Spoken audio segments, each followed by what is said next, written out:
fun. I swear a lot, so if you guys get really upset about that, I'm sorry, but you probably will be really upset about more shit that I say out of my mouth.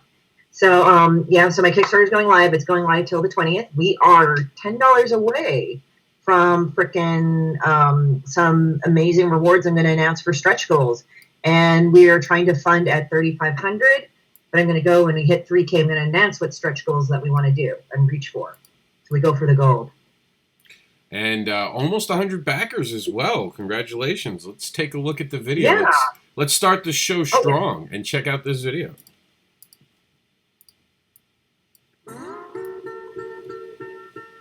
Hello, it's me again, Christie Shinn. If you weren't fortunate enough to participate in the last Kickstarter that I did of Demon Bitch, the Freedom Tour, well, I've certainly got a shitstorm for you folks now. Welcome to Off the Wagon, the Panhandling Tour. Yes, you can cry now. I know I certainly am. If you are a virgin to the cause, in short, Demon Bitch is a low-level demon from the 13th pit of hell where people throw their dog shit in gum wrappers. She wants to bring the second coming of Armageddon because she doesn't realize that the first one never happened. She is not smart.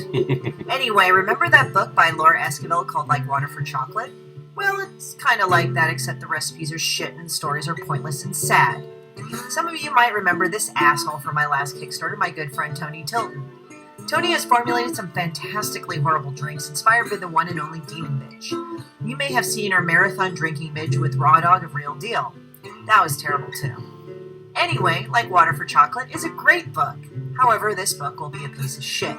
The newest book is entitled Demon Bitch, Alcoholics and Anonymouses, Used in Virgin. Perfect, since after my battle with a Casey Anthony pancreatic mass, I really can't drink anymore. No cancer, folks. The bitch didn't kill me if you haven't guessed.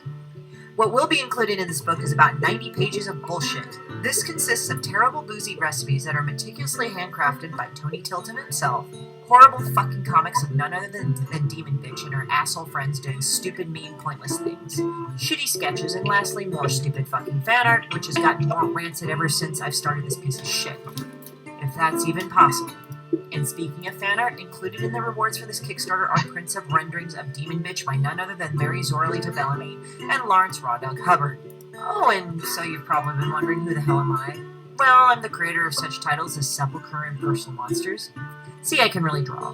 A 2018 Ringo Award winner from Mind Anthology from Planned Parenthood, and I also do a weekly Tuesday webtoon of Demon Bitch inspired by how fucked up people are to each other.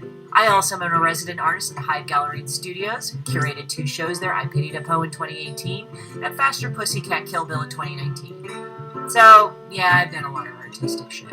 If I make goal, expect 2 more pins as stretch goals, because who doesn't love vile and disgusting art cast in metal? Oh yeah, also my friend Yoon-Soon also created a sticker as part of the rewards. She does a fucking kick-ass zine series called Angry, and she's fucking rad as hell. If there's any monies left over, as long as Demon Bitch doesn't go on a 3-day cocaine and Jack Daniels bender, it will go to more product R&D, production of more supplies, prints, and more books to restock for all the events I will be attending this year. So alright, hoes and gents, as H.B. McElwee said, come and get on the wagon and not off it, as we need your loves and doves. Thanks for your support and enjoy the ride off the wagon.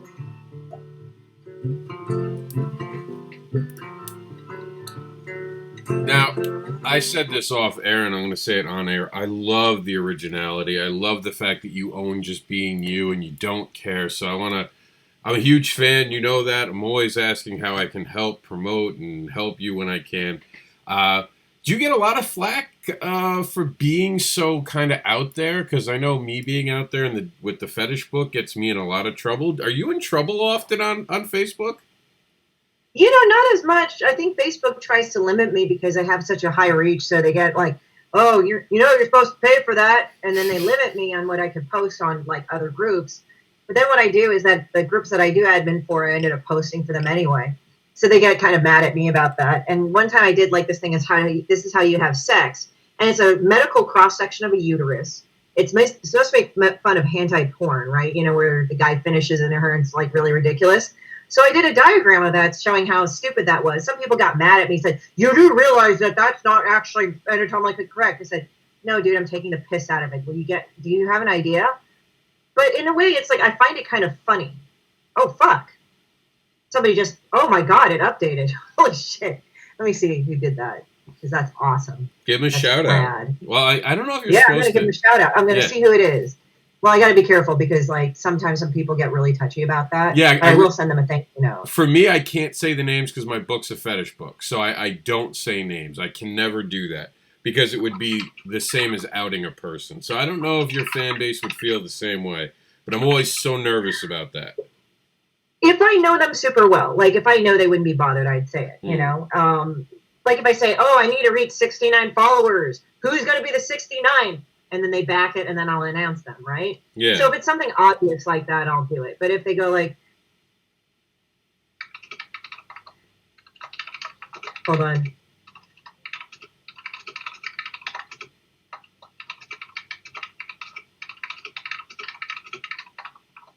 So yeah.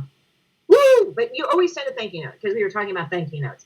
I don't think it's bad to say, hey, thank you for making this project. For me, when they see me draw and curse and stuff, they know they're going to get some shit. I mean, possibly there's sometimes you could kind of cross the line, but I think if it's like that'll go into sexual harassment if I do that, which I don't do. I want to say that for the record. So, for people getting mad, sometimes I do shit that's funny. Like one time, okay, so I put up veganism is Satanism, right? Ironically, that was my friend who was vegan, right? And I started laughing because I actually ordered a fuck ton of Jack Chick. You know Jack Chick, right here? He died recently. But I ordered a bunch of his shit just because it was funny. Like, you'd find him somewhere on the bus stop or something and you'd read it, you'd fucking take it home because it was hilarious, right? Although I ordered a whole fuck ton of them and it's hard to get through them. I swear to God. I think after all the death, sin, wages, death, sin, okay, like you're done. But anyway, the thing is that, yes, I've had people get mad, but the veganism versus Satanism, one guy just like was constantly perplexed. I almost kind of felt sorry for him.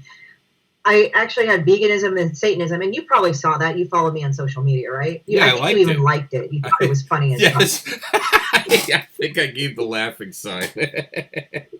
Yeah, I mean, it was just funny. It was just vegan because it's like Satan and Satan, and then Morningstar is Lucifer, and I was just laughing because, I mean, even though that is true, like Satan is the name of Lucifer before he fell, after he fell, and I guess his name is Lucifer Morningstar and everything. But I just thought it was funny. It was sort of funny in a Jack Chick sense. So I put it up there. And I know people sometimes put shit similar and they're serious about it. But I put that up there and fucking people got it. They were just laughing their asses off. Even all my friends that are vegan, they know who I am. And even other people that didn't know me, they thought it was funny. But this one guy just, why do you put all these bad gifts up on there? And why do you do this? Kind of like I'm sort of trolling the idea of Kickstarter right here. People are constantly like, look at my stuff, look at my stuff, look at my stuff, look at me, look at this other person's stuff, look at me. And I decided to I kind of want to fuck with people. So, and some people, and it's also on the complaint like, oh, why do memes get more attention than my artwork? Or why do memes get more attention than what I say? And so I just decided to make a fucking game out of that too. So it's like just whatever makes me laugh, I'll do, And it seems to make other people laugh. So that's great.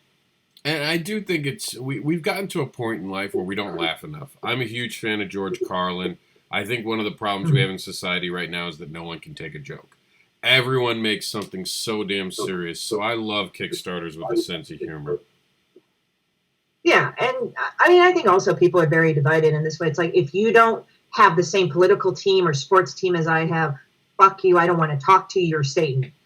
And okay, I'm like this myself. It's like, you have every right to not like certain things or people. You have every right, first of all. You have every right to express that.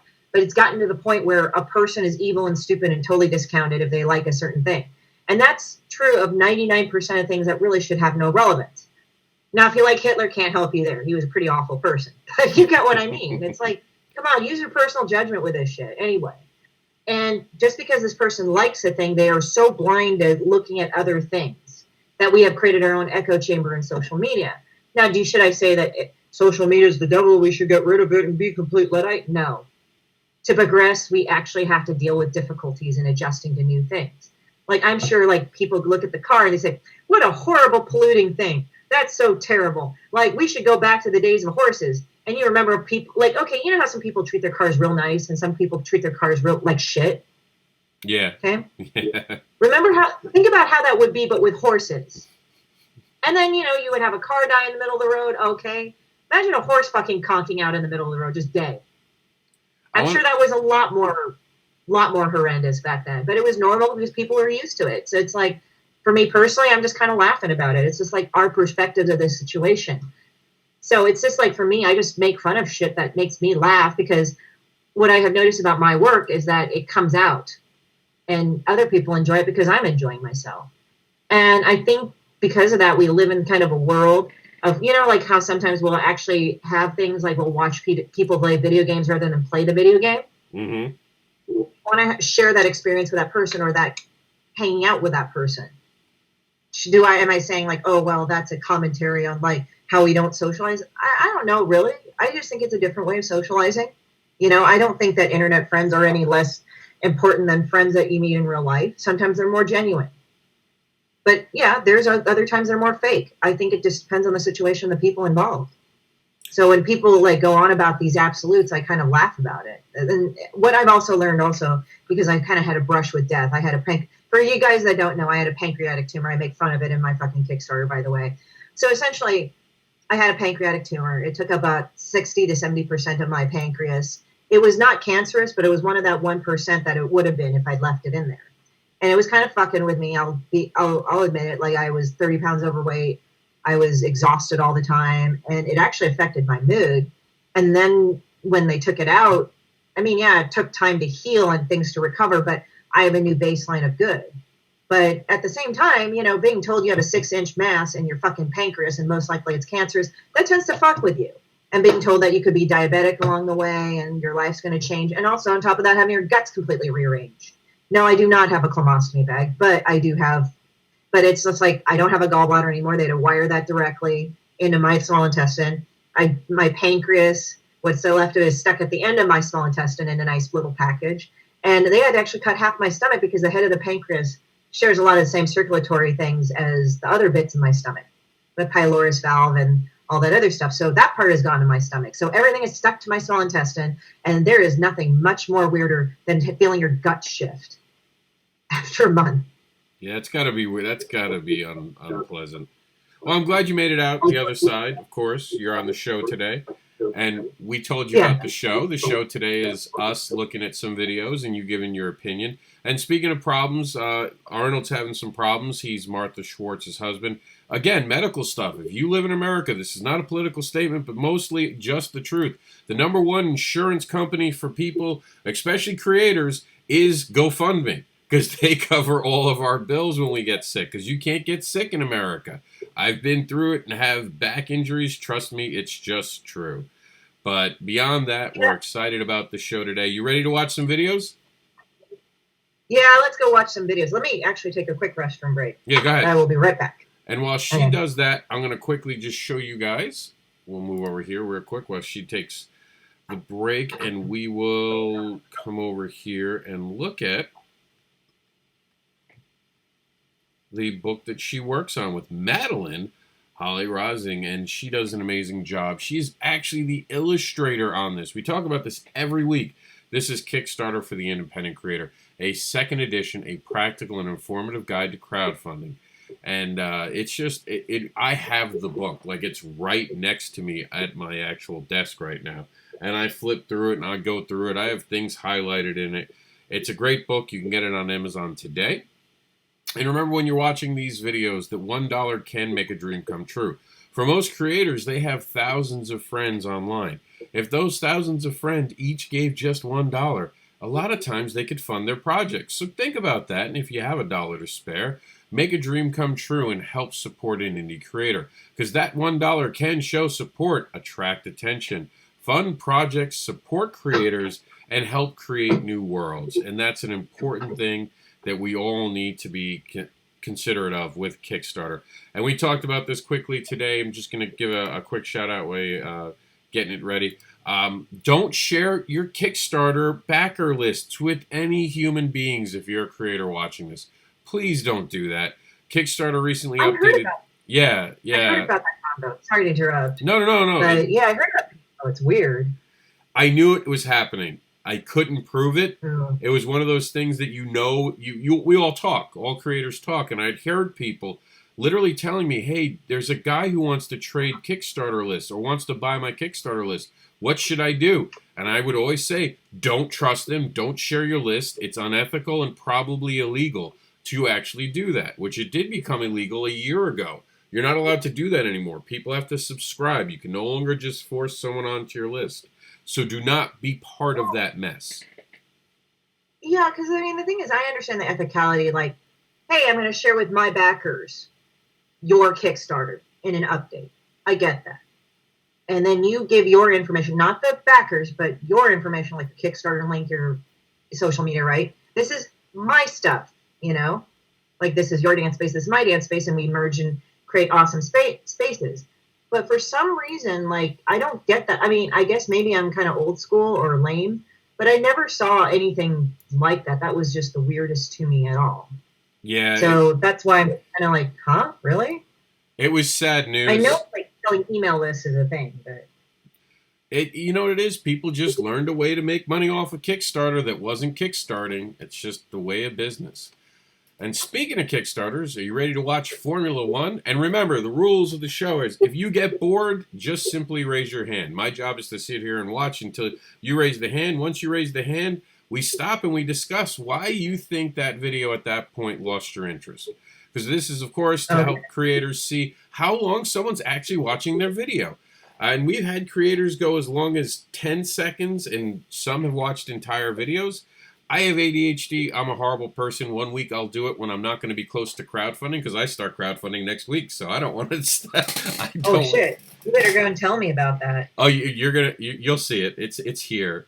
I'm nervous about how quickly you'll gong it, of course, because I'm like, this is a different video for me. I did something completely different. But we'll start off with the formula. This is brought to us by Eli Isaiah, and great creator. Ooh. And here we go. This is something different. Nice. Okay, let me do that. Let's look at this. I'll let you know if I have a problem.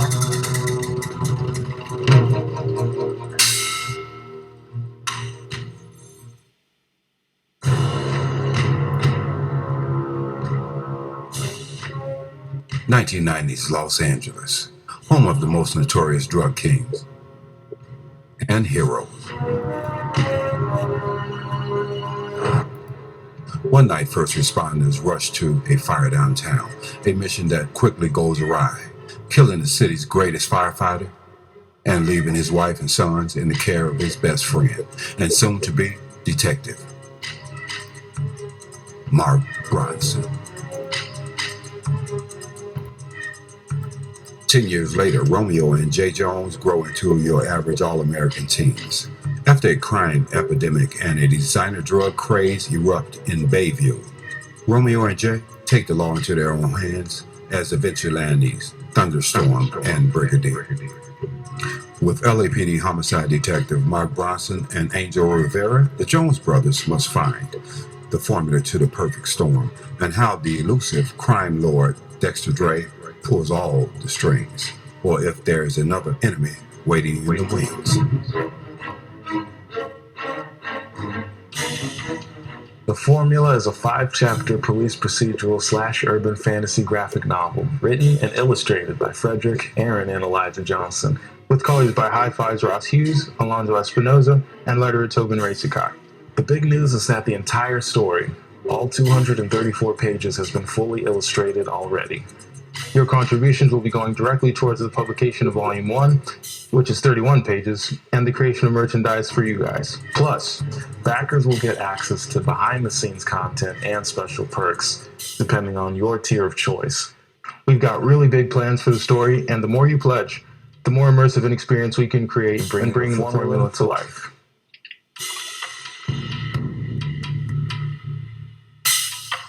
It's pretty good so far. That's it. The video isn't moving, but I think that's a connection.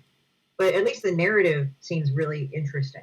Like, it got me. You know, it's like it's not derivative. It's like, well, I mean, it is theatrical, but you know what I mean. It's short, it's sweet, it's concise. And I like the fact that they talked about it being done. That's such a big deal with Kickstarter. You kind of want to know that the person knows what they're doing, especially if it's their first couple Kickstarters.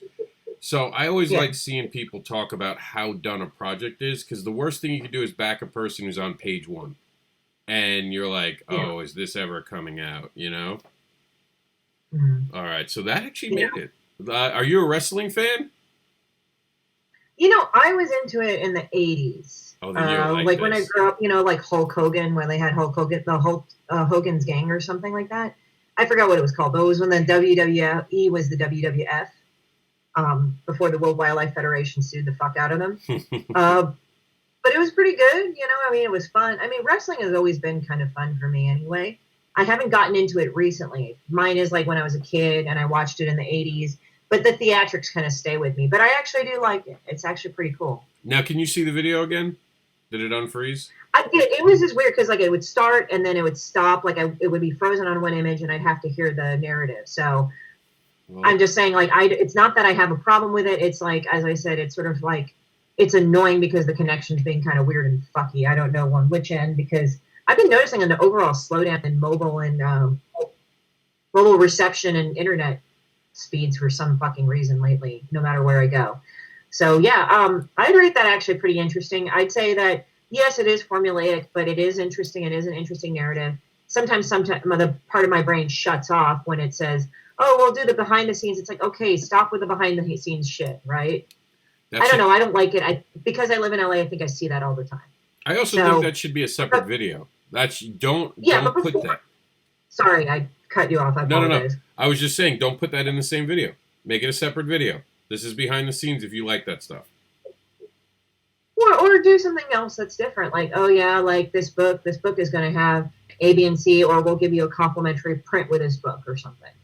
Whatever's cost effective to the person, to the people creating it. So at least make packages, because people love shit. Like, they love to have stuff.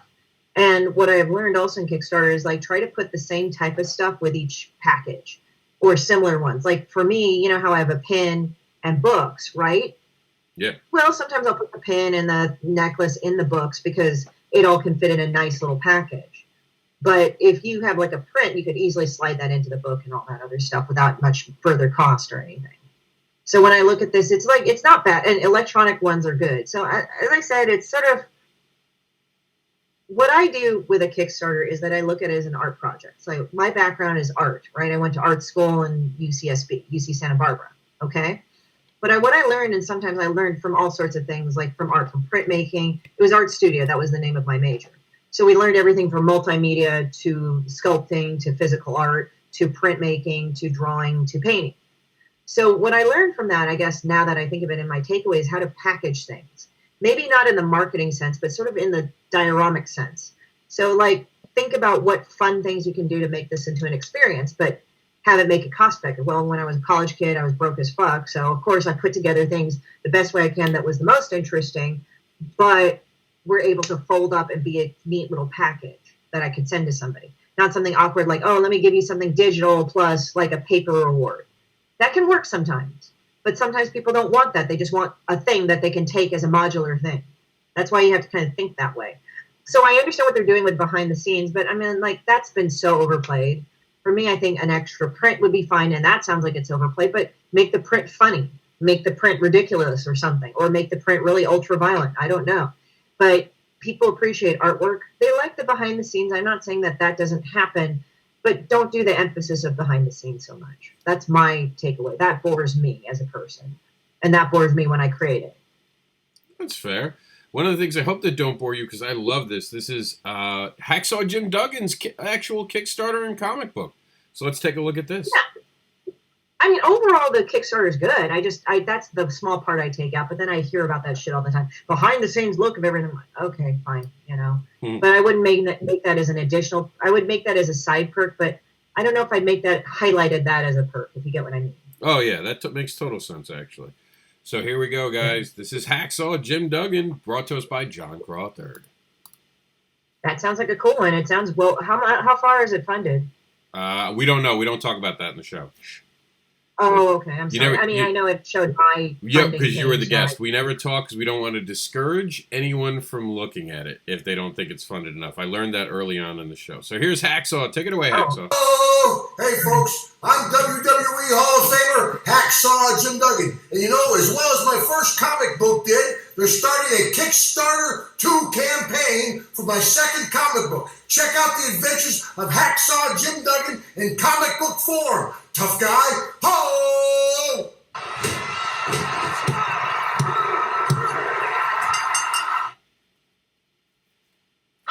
Yeah, I think There's more.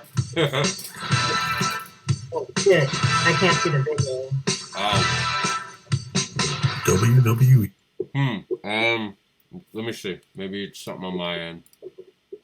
Yeah, I want to be fair to you guys, okay? Like, so if I can't see the video, I don't want to rate it all fucked and everything. You know, because I understand, like, you put work into your videos, and if you don't see the whole video, then what's the point? And if I say, oh, it sucks, and I'm not able to see the whole video, or if I can't hear the audio, that's kind of shitty on my part. So it's like, I want to be fair to you guys. That's all. So just a heads up, you know. Can you see it now? Like I see me? you. Okay, good. Now can you see the screen in a different way? You see the Let's see, whole not screen? yet. You are on pause. Let me let you know. In the meantime, I will release it. Let me know when you switched it around. All right. Trying to. There we go. All right. All right. Can you see? Let's see. I'll move you over here. Move you to this. Can you see that? Let's see here. What the fuck is this? Hold on. Okay, sorry. No, you're still unfrozen. Huh. I don't get this. It's always something. You know, I run into that at lunch hour. You just got to deal with it. I mean, Oh, you know what you could do? anybody? It might lag, but we're live on Facebook. Yeah, You could just put it up. yeah, I and basically share. you'll be up. You'll be behind 2 seconds with the thing. Just leave the volume off, and then we'll play it, and you'll see the video at least. Because right now, I don't know why Google's being funny. It's just because it's Google Yeah, and they're a probably. megalomaniac society. All right, so I'm going to mute this real quick. Let's go work with this, okay? All right. So let's go ahead. Hey, Tariq, how's it going? And I can interact with my fans too. Greetings. Hey, Harley, how's it going? Okay, so sorry about that, guys. We are live, and we got some technical issues, but we're good. So All right, you ready? let me see if I. Let me know if you see All right, this let's do video. it. The Hall of Famer Hacksaw Jim Duggan rumbles into comics with the Squared Circle family of authorized biographies. Follow Hacksaw on his journey from childhood to sports to professional wrestling to his legendary victory at the inaugural Royal Rumble. Learn how he developed into one of the greatest to ever enter the ring and witness some of his greatest matches and behind-the-scenes moments, all in a story written by professional wrestling historian John Crowther and illustrated by Marvel and DC Comics veteran Rich Parada. Hacksaw needs your support to bring this comic to print, and he's offering up autographed and exclusive items for backers of the Hacksaw Jim Duggan comic Kickstarter campaign. Thanks for taking a moment to check out our Kickstarter campaign. All right, yeah. Now my buddy Rich did the drawings for that. That's awesome. This art is always I great. tagged him in the thing too. I love the art in these books. It's just, it brings me back to being a kid, to be honest. It always reminds me of being a kid. So, I'm hoping they change this video, because last week this was a hard video to get through. This is going to be, I don't know if you can see it, so I've moved it up to Sword of Justice by Silvio Spotto and Spotty, I think. I forgot to ask him how to say his name when we were talking. But it's got 4 Virgin variant covers. I'm hitting play now. We'll see. Hopefully it's a new video. If not, it's going to be a guy talking, and there won't be much. Okay, it is a new video. They did change. Hello, everybody. My name is John Daniel Taylor IV. I am the owner of Top Secret Press, and I'm here to talk to you about Sword of Justice #1, created, owned, and illustrated by Silvio Spotty.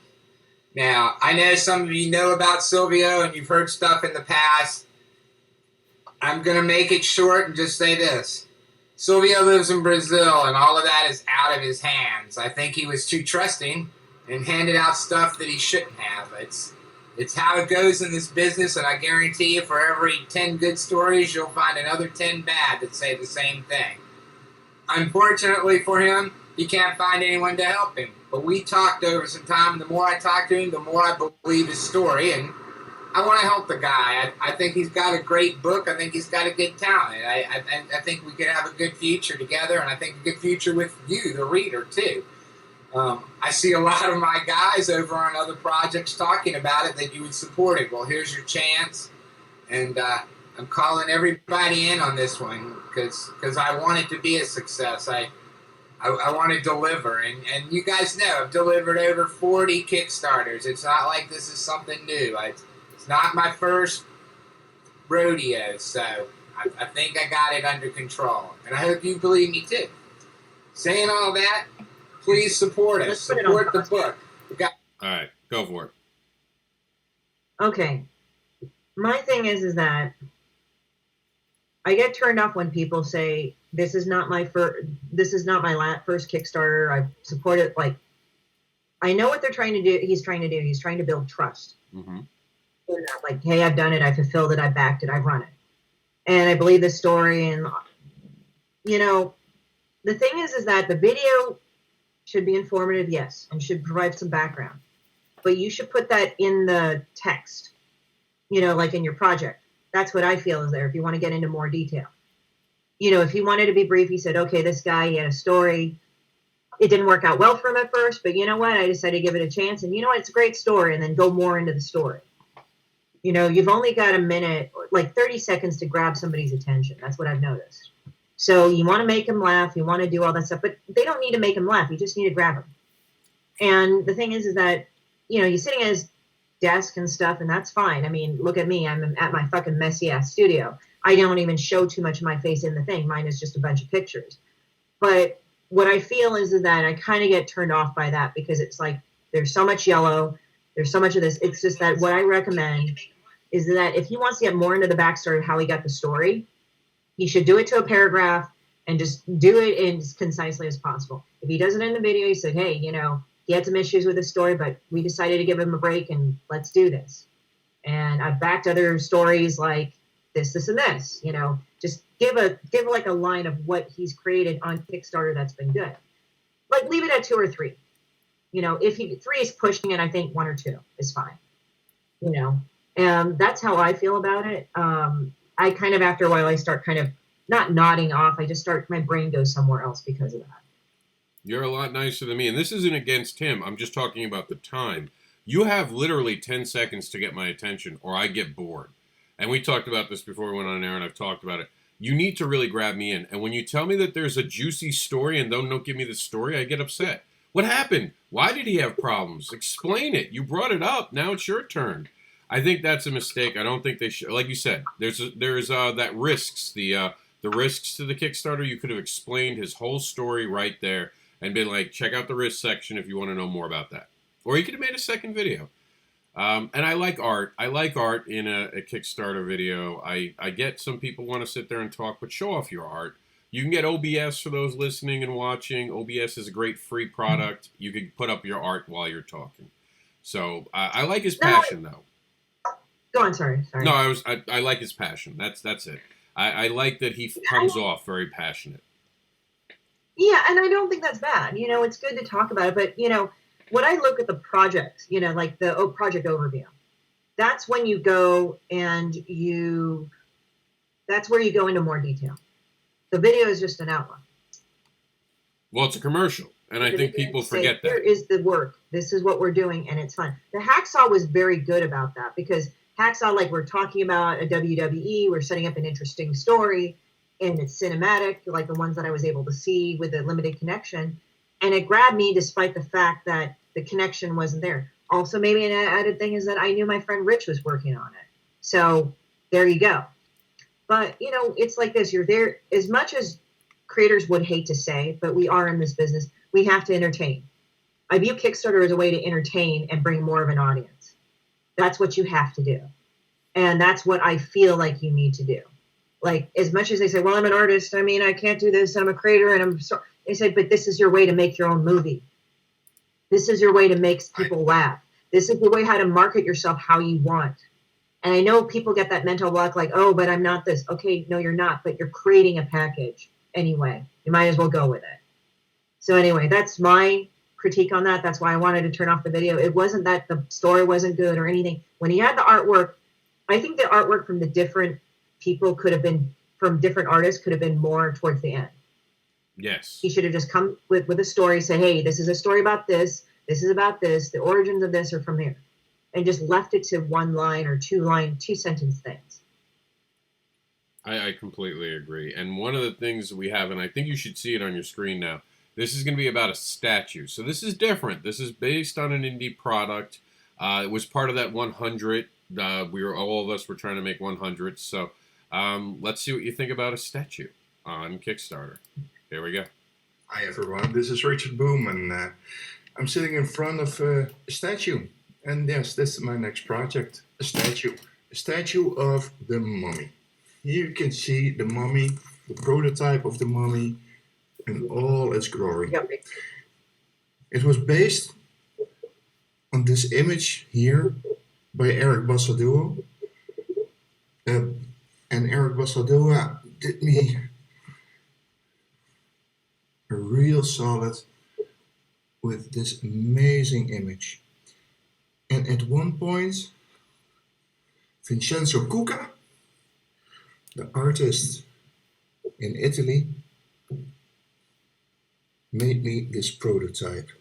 And this prototype will be developed into a full-blown, gorgeous project named the Sisterhood Statue. And with your help, I will be able to make this dream possible. So here you can see it in all its glory. And here you can also see all the prints and all the trading cards that have been developed already from this amazing piece designed by Eric Bassadua, prototype by Vincenzo Cucca, coloring is done by Lacido. Yes, folks, with your help, I can make this a reality. Thank you for watching. All right. I'm going to let the video keep playing because I know you can hear me without it. What do you think? Statue from Indie Comics? Okay. I don't know what the character's about. That's my main thing. Be a part of the Sisterhood Army. Okay, why is she a defender of justice? Okay. So this is the other thing where they get really into the product, they show it, and they say, look how awesome it is, look how beautiful. Okay, but what's it about? And I know it's a sculpture. Okay, sometimes sculptures have to be on their own merits, but if you're labeling it, the mummy, our defender of justice, is brought to life in this 1/8 scale collectible statue, be part of the Sisterhood Army. What the hell am I supposed to be a part of? What is the story behind the mummy? What is she supposed to be? This is a great statue, don't get me wrong.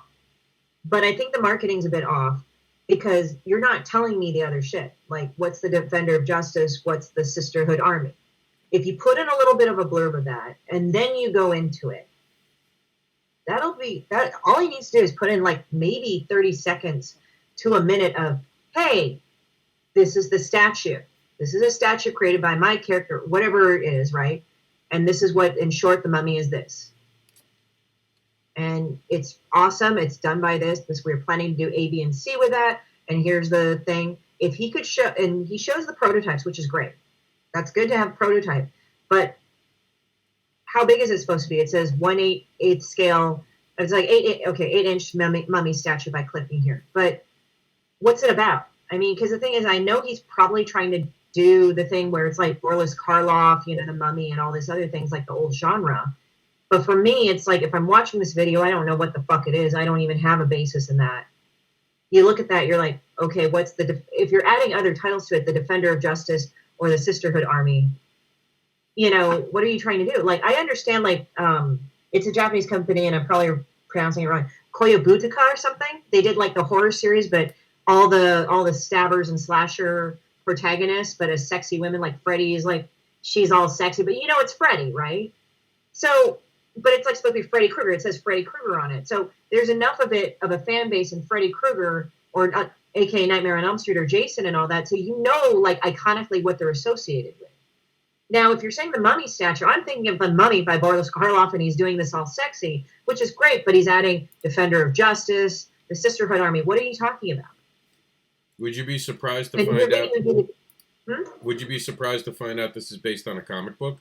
I know he doesn't mention it, but this is actually based on a comic book series. well, I mean, that's good, but I've never heard of it. And I'm not saying that because I think the comic book series sucks. I mean, some of my friends that are in the comic industry, I didn't hear about their comics, and they've been in it for 20, 30 years, right? And I never heard of it. But it doesn't mean that I'm never going to be a fan of it, but you need to bring it up. Hey, I have a comic book. Maybe Yeah. offer that as part of the package, isn't it? It's like, here we go. I know he kind of mentioned there's trading cards and stuff that say, hey, this is a character based off this comic book called Join the Sisterhood. It's called by the Mummy. I think that's the thing. It's like, I can't even remember now what it is. I just know it's a mummy. So if he just mentioned the Mummy, he mentioned it's a comic book, and the Sisterhood is like just briefly what it's about. And we decided to make a statue. It's crafted by this, and then go into it, because it's not like Spider-Man or any Marvel or anything like that, or Batman. It's not that iconic to me for me to remember it. Now, I'm not saying that his stuff sucks. Okay, I want to say that. Like, people are getting to know Demon Bitch, but there are still people that don't know about Demon Bitch, right? That's fine. That's what we're here to have Kickstarter for, to expand it. But if he touched upon what the comic book was about, what the Sisterhood was about, then got into the statue, then I would have a better idea. But in a way, it's just kind of like, oh, it's sexy titty play right now. And it's like, that. There's nothing wrong with that, but you got to give me a proper intro. And Because I then, never heard of the Sisterhood, and I've never heard of that, the Defender of Justice. You need to give me background on that. and it's funny because, and we said this last week, and I want to say it again this week for everyone watching. I know who he is, so I knew what it was attached to. Christie, no idea. Who is this? She didn't know to connect it to a comic book. Remember, your Kickstarter video is not for your fans all the time. It's for your new fans. Never forget that. Because your regular fans will just follow you. And they may watch the video, they might just back it. But a new fan that you're potentially meeting needs to know those things. So don't miss those opportunities. Because I didn't even notice it until someone pointed it out to me. I'm like, oh yeah, that's a comic book. You're not the only one who was left like, wait a minute, why is he making a statue of a mummy? I don't understand. Yeah, and again, it's just, I feel like it wasn't a piece of that comic book. Now, I'm not saying that, oh, well, you can't have that, you can't have this, blah, blah, blah. I'm like, no, you can have that. I'm not saying you can't, but segue into it. Like, even with Demon Bitch, even though it's pretty obvious of what it is, there's nothing that, you know what I mean? I'm not trying to be an asshole about it. And I've gotten to a point where I'm just sort of going, you need to do something about this.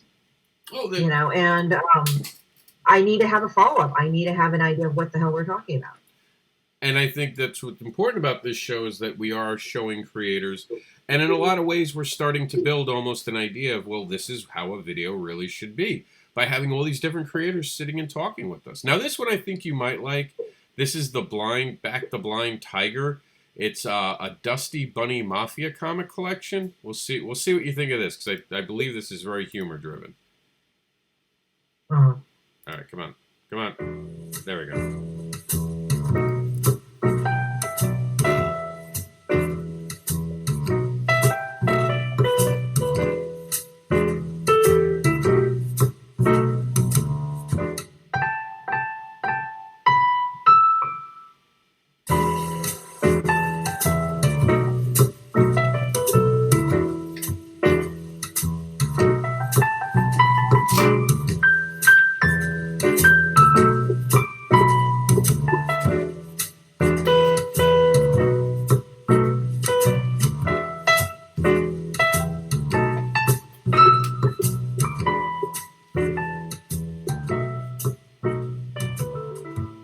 Hey everyone, this is Brett Giuliano, creator of the Dust Bunny Mafia comic strip.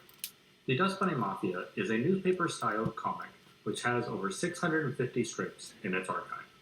The Dust Bunny Mafia is like Looney Tunes meets The Godfather, and it asks the question of what would the world be like if criminals were the heroes.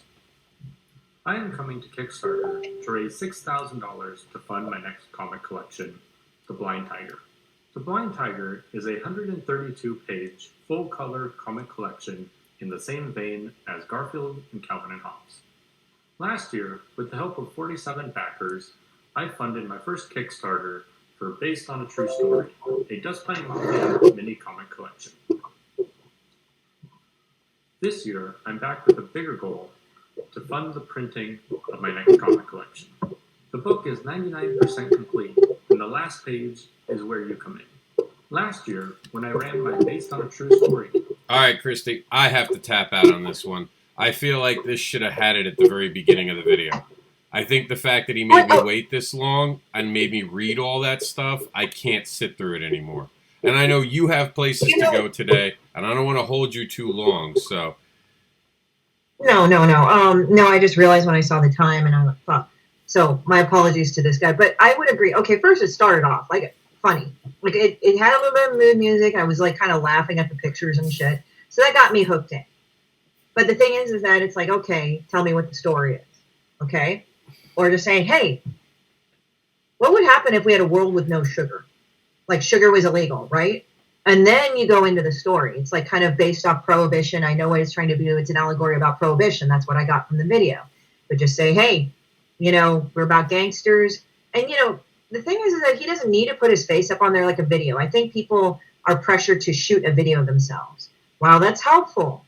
I didn't put a video up of myself because I didn't fucking feel like doing it, I mean, there was a video of me where they had the thing going, but that was cut in from something else, right? But for me, it's like I didn't need to shoot a video. And even then, like that video of me in my own video was shot, and it was kind of a fuck off video, but that kind of fit into everything.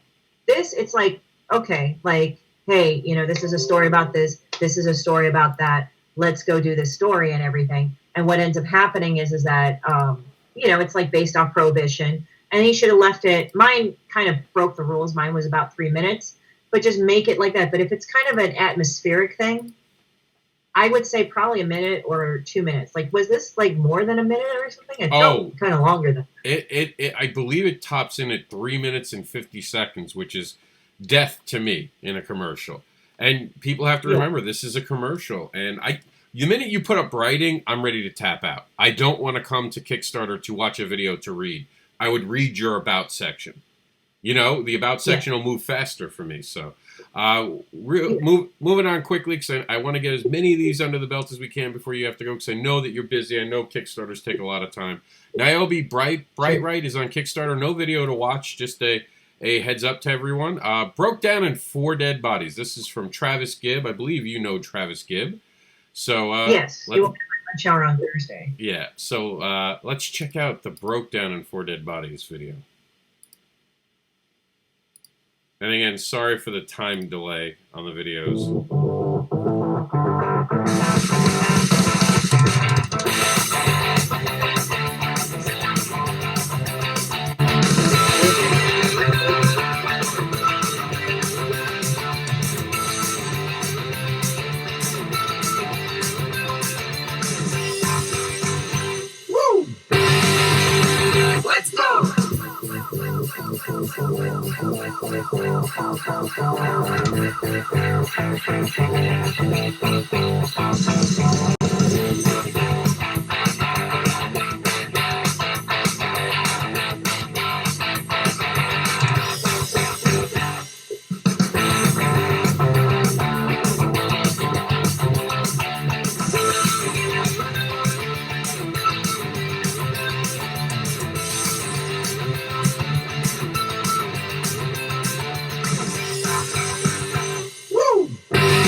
All right.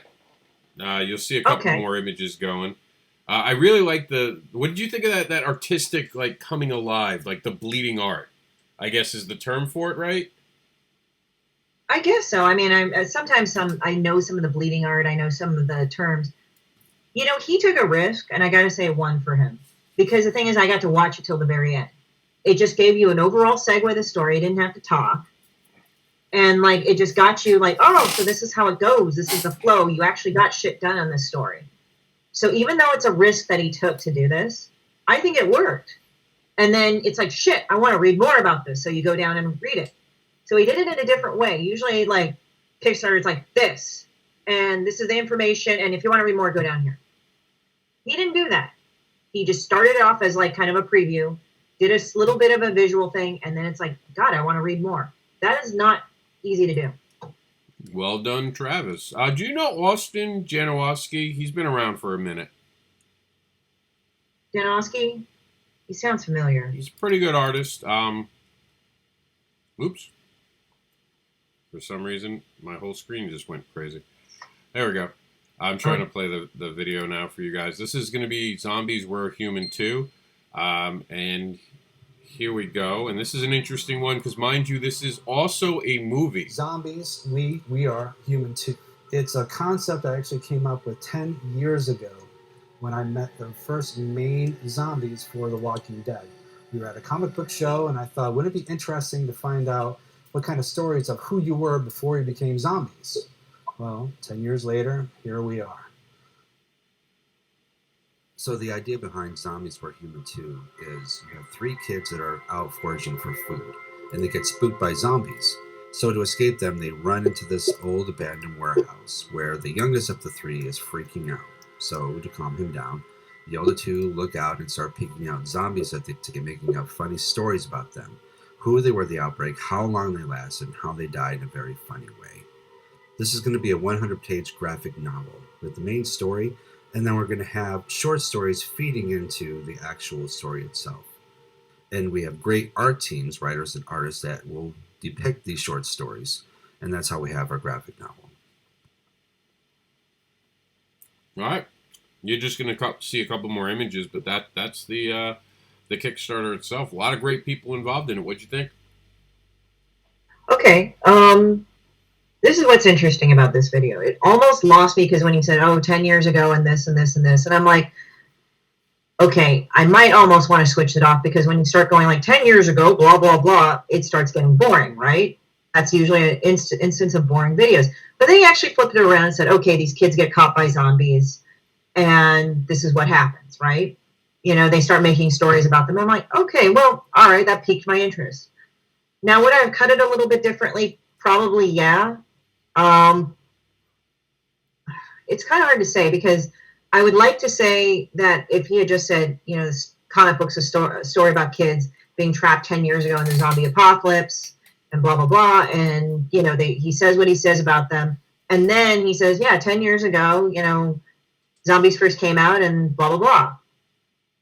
But I would say if he left the video up, I don't think it would have been bad. It just would have turned me off when he would start to say, well, 10 years ago, blah, blah. I'm like, oh, God, is it going to be one of those fucking long-ass things again? That's my only problem with it, that it started to make me think. But then when he talked about what it was about, then I was like, oh, okay, I'm interested. So my thing, at least, is that let's do what I'm interested in first and then kind of go into the backstory of it. Like, how come he came up with it? And that makes it just is my personal thing. Oh, that makes total sense. I know that you're familiar with steampunk. There's a steampunk comic out called Steam Dogs. No video, nothing to really talk about here. What do you think when they don't do a video? Do you think that's a huge loss? Because for this show, it's an absolute loss. I think they could have done it like how Travis did it. Like, if they did not feel comfortable or did not have the budget or any help to do video, at least take a couple of instances of it and just put in some text in the video. You know what I mean? Yeah. To me, this kind of makes me feel a little bit like Star Wars in a way. I don't know why. I think it's because of the sword and the C-3PO, the droid or the robot or the automaton looking like similar to C-3PO. I mean, you got the tall, like, woolly motherfucker. Well, not woolly, but bald motherfucker that kind of makes me think of Chewie for some reason. So it doesn't mean that it's bad, but I think if they give more of a visual preview or overview, I think that would be good. And now you're seeing some of this. I muted it because it makes really weird sounds, and it's actually annoying, so I didn't want to play that part. No one has gotten past this part of the video, by the way. Right now, what you're watching, everyone is tapped out. So you're the first person to make it this far in. Because it makes really bad sounds, and I didn't want to play them again. So that's why you're not hearing any music. That's actually a choice for me because it is hard to listen to. And it doesn't have anything but girls. And it's, again, a reader's video. Well, I don't mind the visuals. I can't hear the music very well. Oh, or any it's not sounds. on. We turned the sound off. Oh, is it really? Oh. Yeah, watch it later when we're not live. I don't want to record it because it's like got that static, loud, almost when you switch a channel and there's not a channel there, and it's very loud and obnoxious. And I actually got complaints about it last week when we played it. Oh shit! Really? Well, people have headphones in, and then boom, that hits your ear. So it's not a good way to endear fans to have something loud and obnoxious in your video. Why not white noise? I mean, white noise is a lot less disruptive, I would think. Yeah, white noise is fine. That's not going to bother anyone. Or like maybe a little glitchy noise, like you know how in some zombie movies they'll have that in the fucking like music because that's what it is. Yeah, I turned it up a little bit now. Yeah, I guess it's funding because it has titties in it. Yeah. No, I mean, we all. I mean, know. I'm not trying to get dark. It's just sometimes people will fund shit like that has titties in it. I mean, there was one where these girls had these really giant tits as big as their body, and somehow that funded. So, and they were superheroes, and they're running around hitting each other with each other's breasts. And I was like, well, okay, that's kind of funny, That's like kind of funny. I mean, I'm not offended by like titty stuff, like whatever, It has its own merits, but it's just like sometimes it's like, oh, it got funded because it shows a lot of sexy girls and tits in it. Okay, that's fine, whatever, Yeah, and I mean, this doesn't have a lot of story to really talk about, honestly. And there's the sound. Well, it's sort of like a porn or cheesecake shit. It's definitely cheesecake. It is 100% cheesecake. If you like cheesecake, this is the one for you. Christie's got to run on us. What I'm going to do is I'm going to let her tell you one final time where to follow her, what con she's going to next, and about her Kickstarter. Well, take over. Tell them what you got. All right. So thanks for having me on the show, first of all, Rob.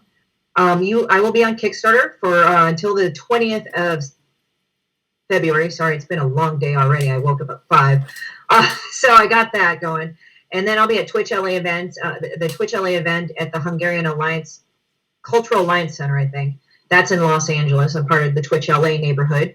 I will stream at lunch hour, 12:30 to 1:30 p.m. Pacific Standard Time, Monday through Friday. So I'll be on today. So you can go and catch me on there. Contribute to the Kickstarter. I'm announcing a big thing, even though I'm not made goal yet, but I made a couple stretch goals that may make the whole event tastier. So that's a good thing. And what else? Other than that, it's been pretty good. I mean, just kind of like going there, and then I'm going to be at WonderCon, then the Comic-Con, and I will be at ShiroCon. And ShiroCon will be in the Fox Hills Mall or Westfield Culver City Mall, whichever one sounds more familiar to you. And you can find me on Horatory Studios under appearances, and you can find the link to my Kickstarter on there as well. All right, thank you so much for your time today. I know you got to get running, and you got your own show to get ready for. We will have you on in the future. Yeah. Thank you for your time today, and I hope Demon Bitch sets records. Oh, it better. It's already disgusting already, so take care. Thank you so much. See you later. All right, guys, we're going to wrap up the rest of the show. I don't think we have a lot going on, so I'm just going to let the last of the videos play, and we'll go from there, because I don't think we have a lot of videos left, so I'm going to be unbiased and just let them play. Hi, my name is Madeline Holly-Rosing, the writer, creator of the steampunk... Hold on, we're going to have to try to fix this. Give me 1 second. I got to fix the volume on this. Oh, here. Let's do this and see if this fixes the volume. I apologize, turning down that volume. For some reason, there it is. The screen for them now is harder and harder to play with the volume controls and all that stuff. There we go. Let's see if I can get this to play at its full volume. My name is Madeline Holly. Let's see. Let me see if I can get going. There it goes. All right. So I got that to go. Let's. The writer, nope. creator of the steampunk. All right, so we're gonna just play her over here on her platform. We can just play the rest of them on their platform if we're having an issue. For some reason, when you share the videos, you can't turn the volume up. Hi, my name is Madeline Holly Rosing, the writer, creator of the steampunk supernatural series, Boston Metaphysical Society. Welcome to our Kickstarter to print our brand new story, Ghosts and Demons, along with the first ever Boston Metaphysical coloring book. For those of you who are not familiar with the series, it's about an ex-Pinkerton detective, a spirit photographer, and a genius scientist who battles supernatural forces in late 1800s Boston. In the new story, Caitlin and Alma have continued Mary and Frida's work as union organizers, but Caitlin has a disturbing dream about her childhood friend, Duncan the Ghost. This has her worried, so they decide to return to Boston to find out what's wrong. Though it's a happy reunion with Samuel and Granville, something much more sinister awaits them and the team. Now, the story is 35 pages long and is in a 44-page perfect bound book. Gwen Tavares is also back on board doing the art and coloring. For the coloring book, we have 20 wonderful illustrations done by Alejandro Lee, and it is suitable for all ages. The best part is that both books will be ready to go to the printer by the end of the campaign. And for those of you who are new to the Boston Metaphysical universe, the trade paperback of the original series will be available, as well as our sequels, Scourge of the Mechanical Men and The Spirit of Rebellion. So please take a look at the reward tiers on our Kickstarter homepage and pledge today. Thank you in advance for your support.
Now, sometimes things just work out. Just so happens, as we're live, an update has just hit for this project.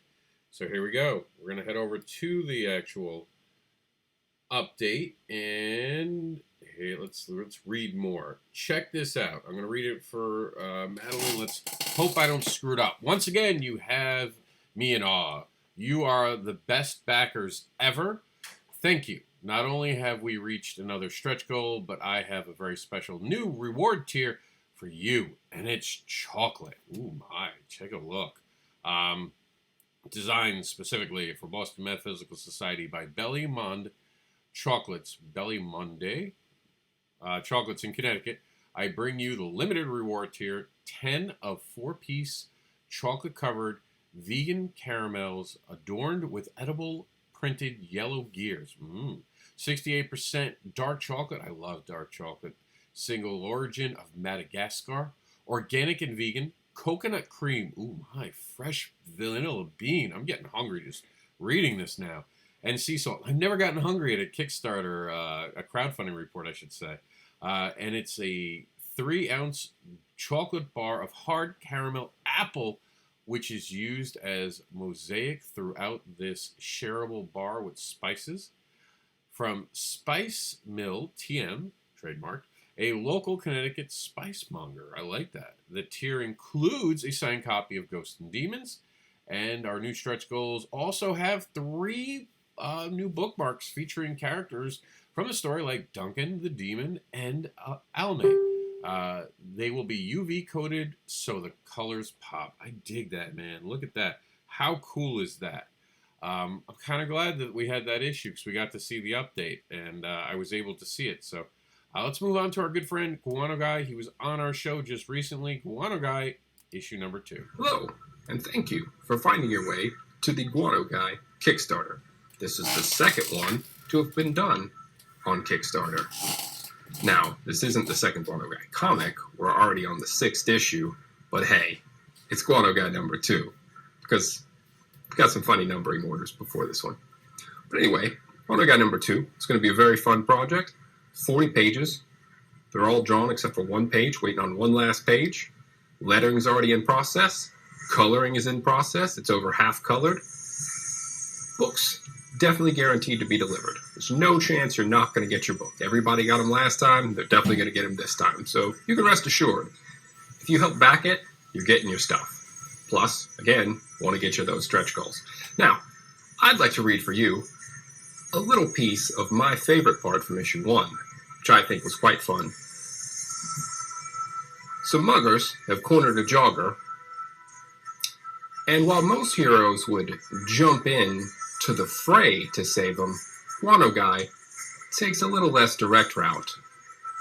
One of the thugs is approaching towards the jogger, about to beat him with a bat, and says, "This is not going to be pretty." To which from the shadows, the Guano Guy screams, "That's what I said when I picked your mom up for the prom 18 years ago!" Which insinuates many things. At which point, the muggers then run after trying to find the Guano Guy, who basically goes and hides. But hey, he did save the jogger, and you have to give him credit for that, even if he didn't do it in the standard heroic way. Anyway, I'm Mark Darden, and I truly hope you will back this project. It's going to be fun. It's 6 issues, guys. 170 pages already. Just awesome. All right. Thank you, Guano Guy, creator Mark Darden. And we saw Demon Bitch, but shit, we're just going to watch it again because it's awesome. Hello, it's me again, Christie Shinn. If you were unfortunate enough to participate in the last Kickstarter that I did of Demon Bitch, the Freedom Tour, well, I've certainly got a shitstorm for you folks now. Welcome to Off the Wagon, the Panhandling Tour. Yes, you can cry now. I know I certainly am.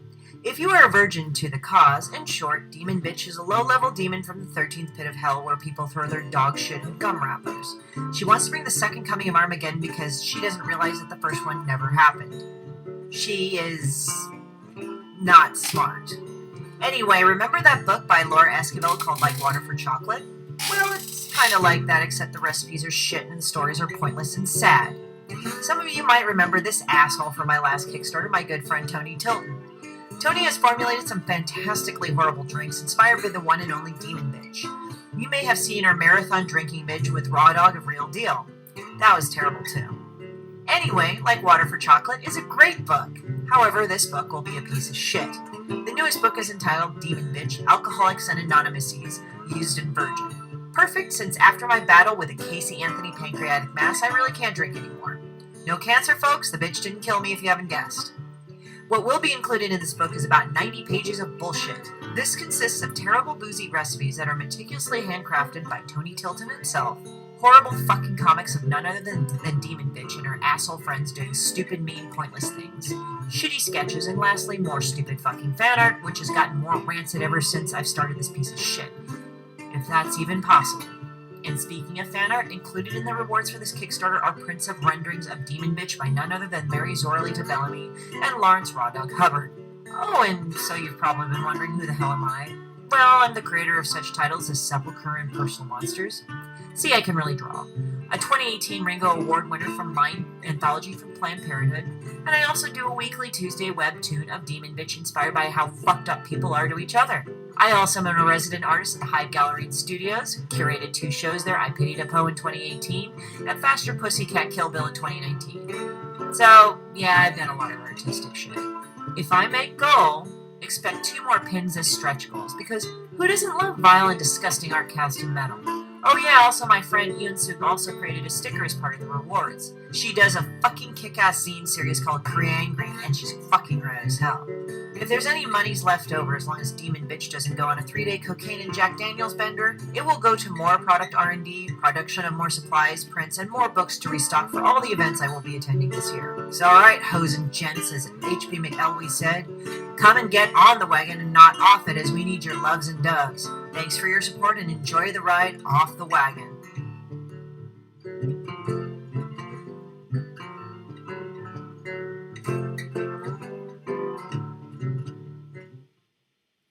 All right, and we're moving on to our next great Kickstarter. It's been a great show today. We're a little over our time, but that's all right. We'll call this overtime. Pink Puma and Red Rooster #1. Let's check it out. This is by our good friend Dan Shinn.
Sorry, it just got loud. I couldn't do it anymore.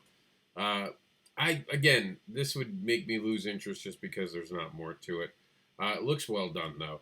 Crimson Scorpion Volume 1.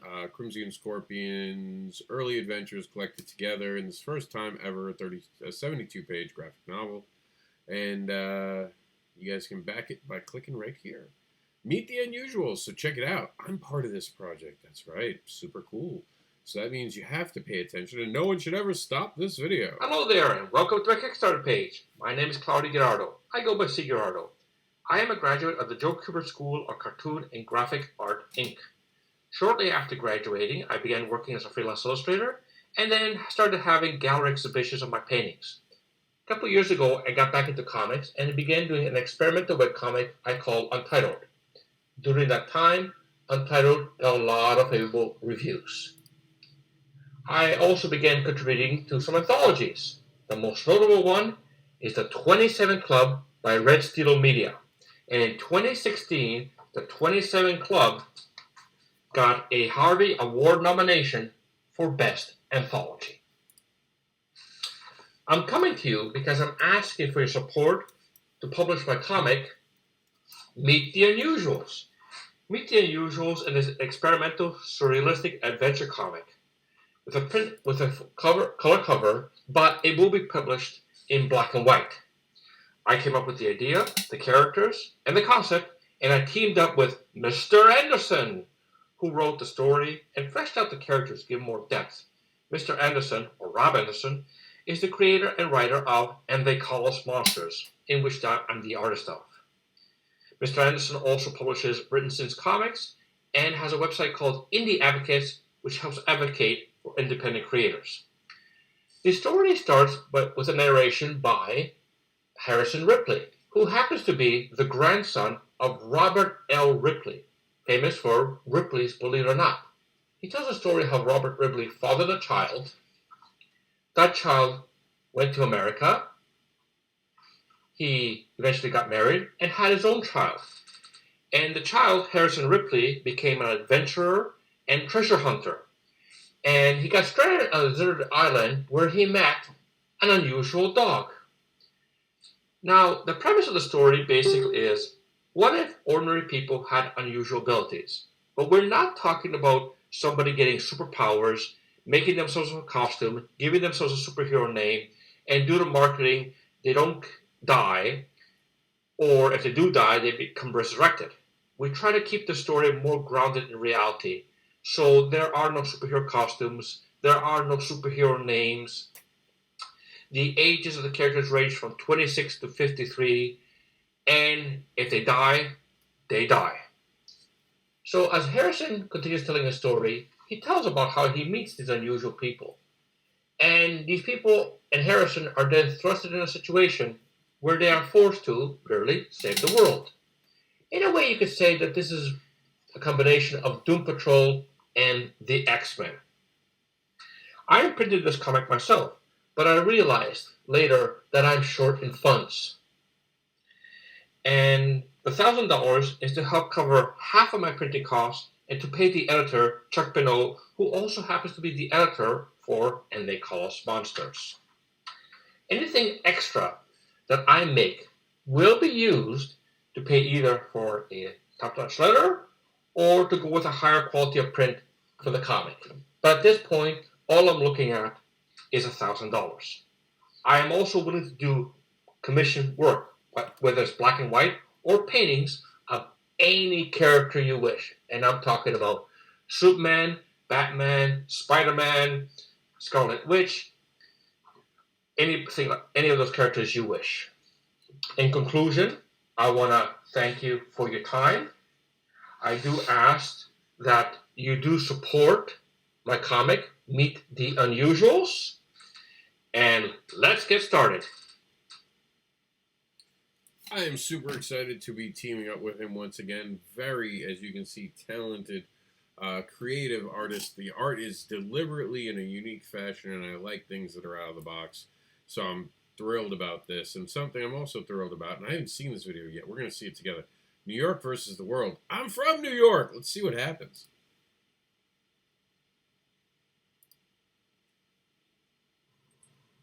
What's up, folks? My name is JD, and I want to thank you for joining me on the launch of my latest Kickstarter project, New York versus the World #2. It's a 24-page black and white comic book based around the zombie apocalypse here in New York City. You know, you always hear stories, or at least I always hear stories, about how when the zombie apocalypse happens, everybody in New York is toast. No. I'm sorry, that's garbage. First thing New Yorkers are going to do is they're going to blow the bridges and they're going to flood the tunnels. It's going to take them 15 years to clean out the city, and that's where our story starts. How are these people who were here cleaning out all the dead, all the corpses, going to treat the people who are coming to look for a safe place for them and their family? This is a 24-page black and white comic book written by me, illustrated by Craig Shepard, and colors on the cover for right now by Michael Summers. You're also going to have little incentives in our rewards, like brand new t-shirts that say New York versus the world, or pint glasses.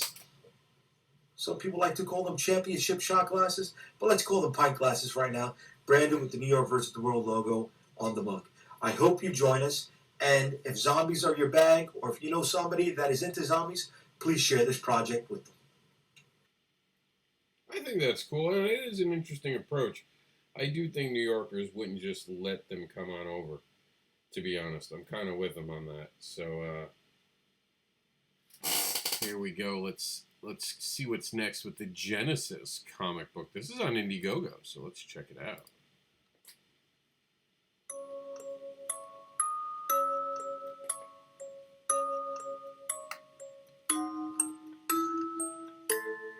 My name is Genesis. I've been a teenage girl since the beginning of time. Yeah, and you think you have problems.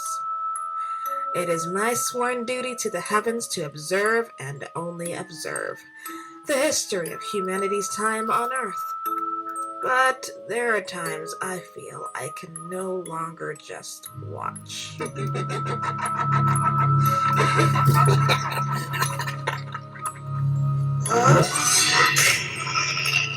Help me. Help me. Help me. This is one of those moments.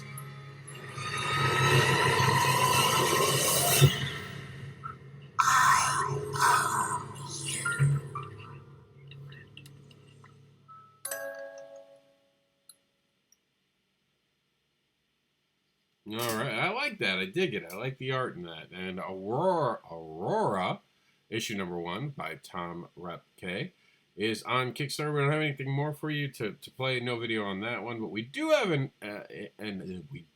video for the Angel of Sad Hill. Let's see what's going on Sad Hill. Play that music.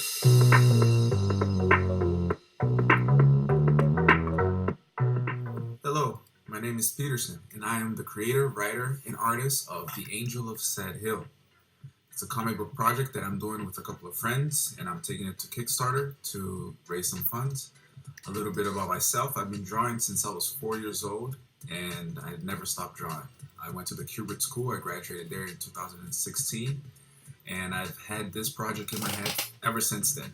And it's kind of like a dream come true to bring it to life and see it colored and see people's reaction to it and the excitement that is coming from all over. The comic itself, it's called The Angel of Sad Hill. It takes place in Brazil, where I'm from, and it's a very action-packed spiritual thriller. And I'm using the superhero genre, so it's very cool. It's in the veins of Iron Man meets City of God, very fast paced. But I'm also dealing with things like sobriety. Like the main character has to fight and protect his neighborhood, but also keep his sobriety. So he's walking a very tightrope. So there's a lot of stories that I want to tell with this comic. And I think it's a very entertaining one, and I think you guys are going to love it. So the funds from this campaign is going to be split in two. The first half is going to go towards printing, and then the second half is going to go towards the second issue. So you're going to help fund that issue that I'm already inking right now. It's written, and I'm inking, and it's going to get colored. And I think that's it. And I hope to see you guys and hear back from you guys. Thank you ahead of time for your support. Have a good one. I know him personally. Super genuine guy. Great artist. I'm excited to see what he comes up with. He's actually part of my local community. We all get together and talk about stuff. So I'm really excited to see what comes of this. And I'll be watching it. And we're ending the program with a preview. I'm giving you guys something brand new. This is for those who haven't met me on the road last year. Late last year, we put out the preview copy. It is the beta copy, and we're putting up the beta copy for everyone to have now. So check it out. What is the BDSM survey? Today for you guys, I got something a little different. For those who are fans of Barbara Unleashed, you know that we want to have an educational aspect to everything we do. We wanted to take it one step further and try something out for this. So it's called the BDSM survey. This is a preview print copy that we had made to show off, and we've been able to give some people this on the road to get some feedback, and people have loved it. But when I say it's a BDSM survey, people have gotten very what could that mean? What is that? I found that the minute people opened it and flipped through it, they started to understand that this was going to be about them. This is going to be about them figuring out who they are and figuring out what they like and being able to share that with someone in a very non-threatening way, because you just get to fill this out and share it with someone. And of course, because it's part of the Barbara Unleashed brand, it has a lot of information. For those who've never read Barbara Unleashed, don't worry, it has nothing in here that you need to know beforehand. It'll only enhance the story to know the character, but it is not necessary. And we have some stuff that some of the readers might be, accustomed to seeing, maybe even some things popping back up, but they're important, and it gives you guys the ability to actually communicate with your play partners what you're into. And on the very back page, there's a place for notes. It's a very unique and different idea. We hope that you come along with us on the journey and get your copy of the BDSM survey today. So we've had a pretty good show, I think, guys. I'm really digging the fact that we're seeing this Kickstarter season really start to heat up. Of course, I seem to be on Kickstarter a lot. these days. And usually earlier in the year, I deliberately spend a little more time on it, more so because of the fact that it's time to print books. You get to that point where you gotta get more books out, right? So that's what this is for me. Some great creators on the show today. I want to spend or send, I should say, a huge thank you for our guest today, Christie. She was amazing. Gave us some great insights. Super excited of her being part of our show today, and of course, she's part of Kickstarter for Independent Creator, a practical and informative guide to crowdfunding. And of course, we appreciate her being here and spending some time, giving us, really dropping some knowledge on us. I really like the fact that we had a lot of information given us to us today. So I am excited, and I'm going to let you guys go. We've been on for over an hour and a half. This has been a production of the Indie Advocates Network, and if you don't know who I am now at this point, you've been listening all day and you're at the end, my name is, well, I do kids' books under Robert Gregory, but you'll easier to find me as Mr. Anderson, or Anderson Rob on Facebook, the Indie Devil, and I am also a proud indie advocate. And of course, this is not the Indie Comics Report anymore. It used to be part of the Indie Comic Report, but now this is its own show, and that own show has... There we go. Let's turn on our graphic. A crowdfunding report. I thank you all for being part of this. I'll see you on tomorrow, Thursday, for our Comic-Con extended forecast. Thanks for hanging out. We'll talk to everyone tomorrow.